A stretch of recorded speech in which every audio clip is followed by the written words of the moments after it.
Rogue did not have the best response, but that's kind of what we've been seeing out of Rogue as well, which is part of the reason why we are favoring Neeb so heavily in this matchup. Guys, we're going to be going into game number 2 right now.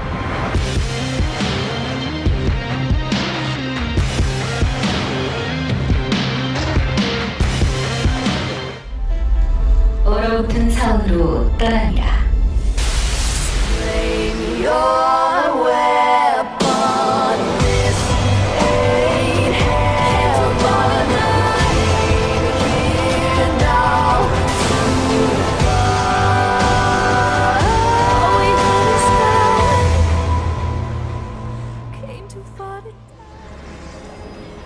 Welcome to game number 2 now in this set here. Down in the bottom right in the purple, winning that first game, it is Neeb.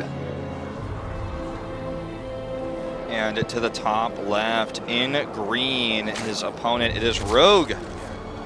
Failed to stop the adept aggression in game number 1. And a very fast probe attempt to block here in game 2. This is something Neeb is known for, which is why Rogue in the first set, you could tell he's done his homework, right? In the first set, he hid his drone to make his hatchery. This time on the 2-player map, the probe just not quite able to get there in time to block it. Yeah. The other part of this is that he gets the scout of the hatch first and no shenanigans going on, so he goes for a Nexus first here, about as greedy of a build as you can do. In fact, the greediest build you can do outside of like a 3 Nexus before, but that's absolutely insane. Yeah. And you know, it's great because especially on this map, it takes so long for the Overlords to get over there and actually scout that this is going on. The gateway might be done by the time the Overlord gets there. Of course, he can take a look at where the Nexus is and, you know, infer that, okay, he did go for a Nexus first, but he's not going to be able to punish it. And that's going to put Neeb in a great position to start off the game. No, this drone is following this probe mostly because he doesn't know if cannons could have potentially been made, but also he wants to damage it so that he can get his hatchery up in just a second. But obviously with no drone, Scout doesn't know if there's a forge up or anything crazy like that. This is a foreign pro. Koreans don't do that, but you never know, right? Even though Neeb has a lot of games out there you can study. Won't be able to block this hatchery though. Rogue, both games actually getting his third base up, no problem. One of the reasons why Nexus first has kind of been phased out of the meta in this match a little bit, we normally see just gate Nexus core, is that your core is late, so your tech is late, your warp gate research is late. So that is one of the disadvantages of the build that Neeb has chosen, but obviously he's going to have 2-base saturation much quicker and a very quick second chrono, so he can build probes up obviously very, very fast, and that's what he's working on so far here. Yeah, very true. He also follows us up with double gate, you know, offers him a bit more safety, but also allows him to put on pressure against the kind of style that Rogue is playing, which is the very fast 3 hatcheries.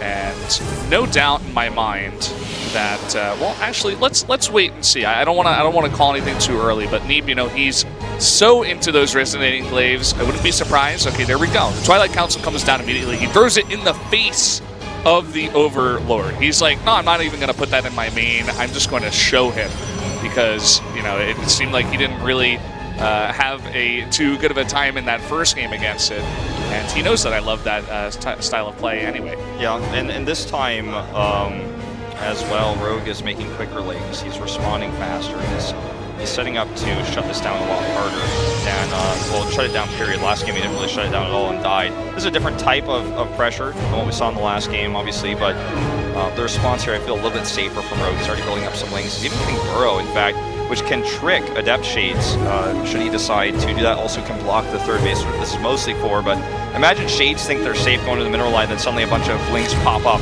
after the Shade is already used and surround those Adepts. That's something that we could see here as well. Third gateway coming up, but he's got such a great economy. I mean, look at the probes, 38 to 30. One reason of this is because Rogue is going for obviously a lot of Lings for safety. But the second reason is because he had double chronos. He had that faster second Nexus. So he's got a great economy, and that's going to allow him to make a lot of Adepts very, very soon here. The Robo's already on the way, so he can get that Prism up. And it looks like Rogue wants to do some drop action here. That Evolution Chamber not ready yet. The Baneling Nest not ready yet, but soon, you know, he will be able to get those Banelings in there.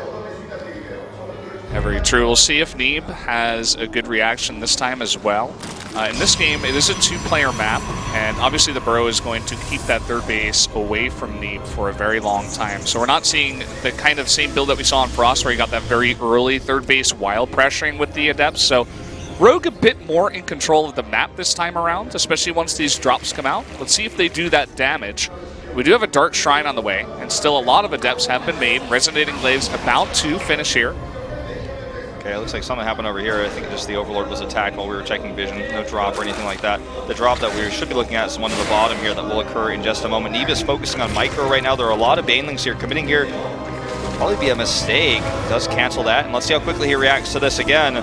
No units here, just like the previous set. He pulled, but there was nothing to kill the Banelings, so he's not watching. And here we go, the Banelings coming in. They're gonna get 10 probe kills very, very early on in this game. A huge blow to the economy of Neeb. Also scouting that Dark Shrine, which means that will no longer be a surprise to Rogue when that warp-in occurs. 3 spores started already here. Those will be done before the Warp Prism is in range to warp in DTs. With this many Lings and Banelings attacking into this will be a challenge for Neeb. Let's see if he can make this work. He's going to go for Archons here at the front to perhaps absorb those Baneling hits. It takes a ton of Banelings to kill an Archon, so that could be very effective. Smart. He knows that the DT tech, in terms of the detection, it's already there, so he's just going to use the Archons to absorb the Banelings. Neeb's really good split. He is on creep here. Okay, great splits here against the Banes. Also good pickups. The Archon's doing some tanking as well. Picking that up one more time. Needs to get the second Archon, and he does. Loses one. There's just so much Zerg here, but he continues the attack. Warpins come in. No more transfuse energy. That Archon has 10 health.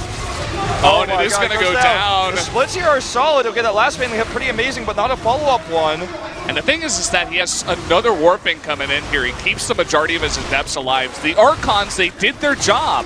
He needs to split here, though. More Banelings coming in. 6 targets, 1 Baneling gets 1 Adept. That's not very good. This army is very, very low, but he finally starts to clean up those Lings. This time he's going to commit to DTs. There's no detection here. He's just going to target down this hatchery. Here we go. This is going to be unbelievable. He has to pull these drones. He's like, oh, you're not even going for my drones. You're going for my hatchery, and that is easily going to be taken out here. A huge move that he can easily now get away with those DTs if he wants to. Going to target down the Spore Crawler as well. It goes down. No more detection in this area.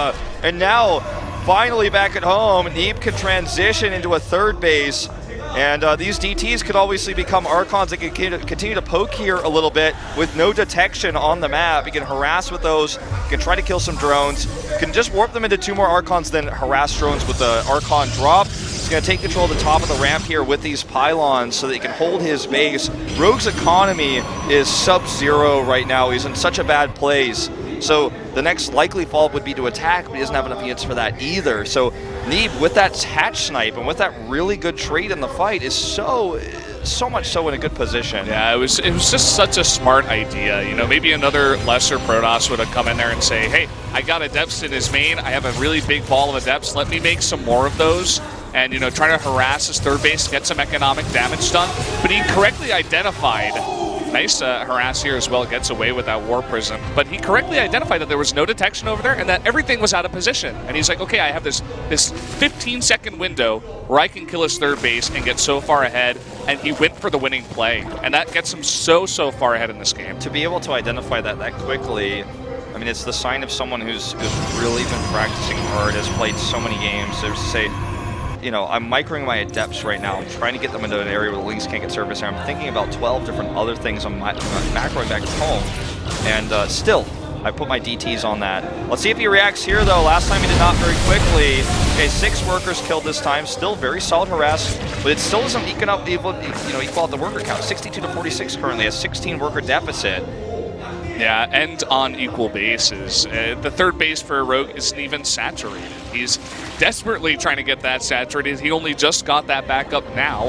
And look at the army composition of Rogue, too. He has only Roaches. Already 2 Archons and 3 Immortals have been made. He knows the transition. He knows the tech that he forced Rogue into. And now he's just got the vastly superior army composition in this game. All right, 2 Archons still alive here. Finding damage, wasting transfuse energy. Going to maybe try to snipe some gas drones here. Ooh, going into where those drones are stacked up. A very scary moment there for Rogue. The left Archon, though, is pretty low on shield, so he needs to be careful now. Good pickups here. Oh my god, Neeb is microing like a god right now. But he may lose this if he flies over those queens. He's going to get away. Very nicely done there. And we do have a Lurker Den on the way. But I doubt that Neeb is going to let this game go on for much longer. He knows the composition of Rogue. He's just got so many Immortals and Archons at this time. He does go immediately for +2. I was thinking maybe he was just going to go with the Immortal count, the Archon count that he has with +1 and Blink. And warp in a bunch more Stalkers and go for that. But Instead, going to play it a bit safer, not going to attack just yet. Even committing all the way to killing that drone there, very risky play, but if he gets the drone, doesn't lose the Prism, doesn't lose an Archon. When you take the highest risks and you get away with them, so you get massive value. We're seeing this here with this Warp Prism while he's just back at home. There's not much for him to multitask because Rogue can't put any pressure on, so really all he's doing is going back and occasionally warping in. This gives him a lot of APM to work with these Archons. He's got 4 Immortals versus basically all Rogue's comp. A few Hydras coming out. He's trying to make some Ravagers here. These Spines not even canceled, actually. A third one even getting destroyed without a cancel. This is such a scary Protoss army here. He blinks forward. Blinks forward. He's going to micro back here away from those vials coming down here. He's got a very nice position behind those minerals. Now going to blink forward once again. Dodging the vials once more as well. The next time he can blink forward, I'd say, versus this almost pure Ravager comp. Here he goes, blinks forward. A lot of vials going down. He actually splits pretty decently well against them. There's just not enough Zerg here. Neeb is going to win this 2-0 and advance to the winners match. GG wins it with flying colors. And it turns out it was very much true that Neeb was the favorite in this PvZ matchup. Made it look easy, man. He bopped Rogue 2-0 like it was nothing. You know, Rogue having a lot of trouble against that very aggressive early mid-game style of Neeb.